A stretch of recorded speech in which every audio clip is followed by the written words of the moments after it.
Hazur, is this on? It's working?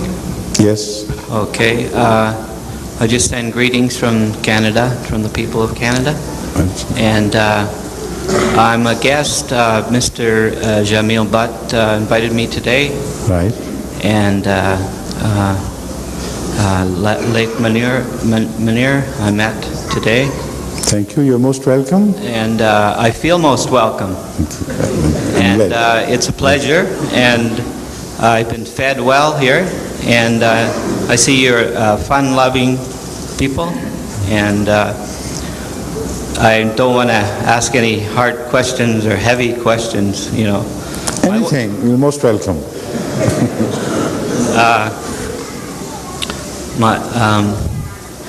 My wife had one question. She feels out of place a little bit. Is she here, sitting among the ladies? Yeah, no, she's here among the men. I see. Where about? Over there. Oh, yes. Why didn't you ask your question yourself? Huh? You could have come forward and... Okay, please. I'll ask her question first, then I'll ask another question. Okay. We're not acquainted with your customs, and I know amongst our gatherings in our assembly, the women and men meet together, and she was wondering why it was different. Maybe you have no room, and she also she reached out her hand to shake a man's hand, and it was not accepted. I'll explain that. Okay. Thank you. Please be seated. You see, you have already suffered enough with a permissive attitude towards the interrelationship between sexes. You have reached a stage where instead of asking me the question, you should have been capable of answering the question yourself.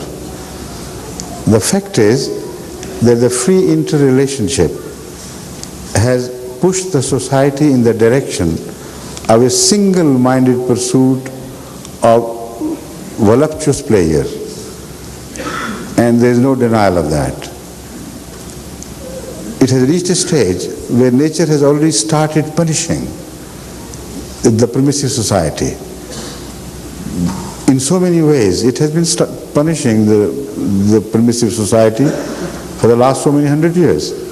But now it has reached a stage whereby, as if the nature would exterminate those people who do not listen to the call of nature and the call of morality. For instance, there was gonorrhea to begin with, then came syphilis. They thought they had fought enough with syphilis, and it's very surprisingly, they were just sex-related diseases. The bacteria, the virus could not spread through any other means. So it was not the result of natural meeting of husband and wife. These diseases were only a result of irregularities of contact between man and woman. And it was permissiveness which helped them spread like sometimes wildfires, even in America.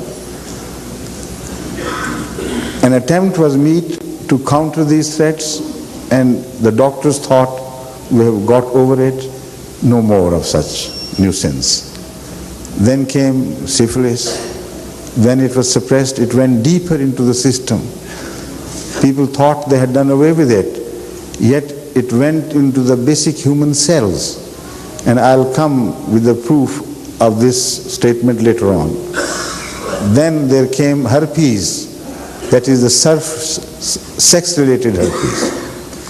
The doctors cured it, and the same patient suffered again and again and again.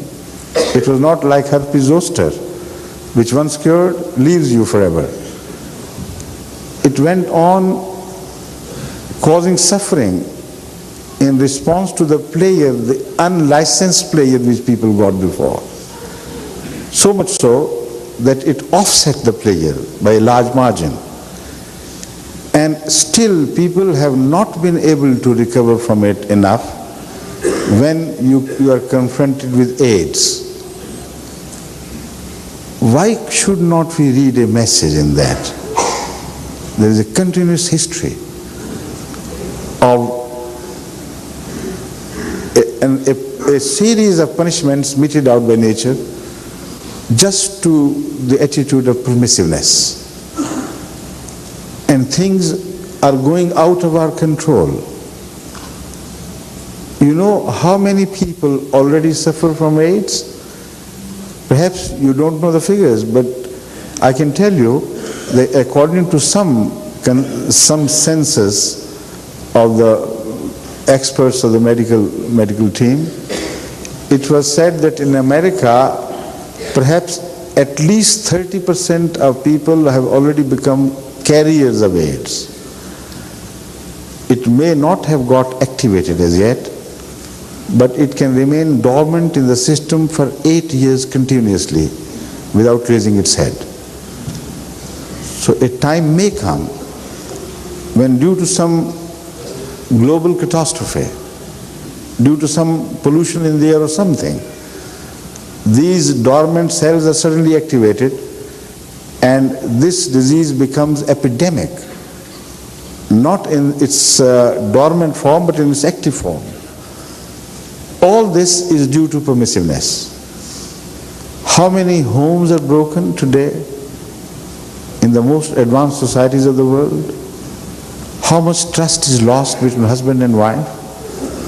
Is enough not enough? What price do you have to pay? Very little. Try to meet the challenge in the beginning. So when you do not promote free handshakes between unknown men and unknown women, then this is the first preventive measure which is taken against a society which has that intrinsic tendency to go further and go beyond limits. When ladies are kept in a separate place, it is not they who are kept in a separate place, it is men who are kept in a separate place. The danger flows from men to women. You see? So men are kept apart from women to save the women from the ugly looks of men. And there is no stopping that. You see, in churches, what happens? Men and women pray together. And when they go to church, they go all best dressed up, with most beautiful clothes on, with all the lipstick and makeup, as if God is waiting for their beauty to be shown physically to him. The Holy Quran speaks of a different type of beauty. It says, take your taqwa, the inner beauty, when you go to the mosques. So the result is that they cause distraction. When we gather here in the mosque to pray to Allah, and when we are men alone, there is no distraction. Because also we don't have a gay society among us. All the measures are taken in Islam to suppress that tendency. So with the result that everybody who comes to the mosque, he comes with the sake of having a union or communion with Allah, and he is not distracted at all. So also women are free.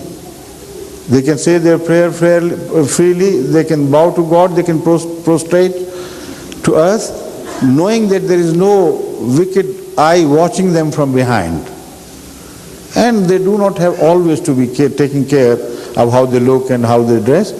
They can simply go walk from the house to the mosque. But when they go to the streets, they have to take special care. Then the natural tendency among women to display their beauty stops them for a while, and they say, all right, let's do the makeup before we go to the shop for the shopping. What for? Why do they make up?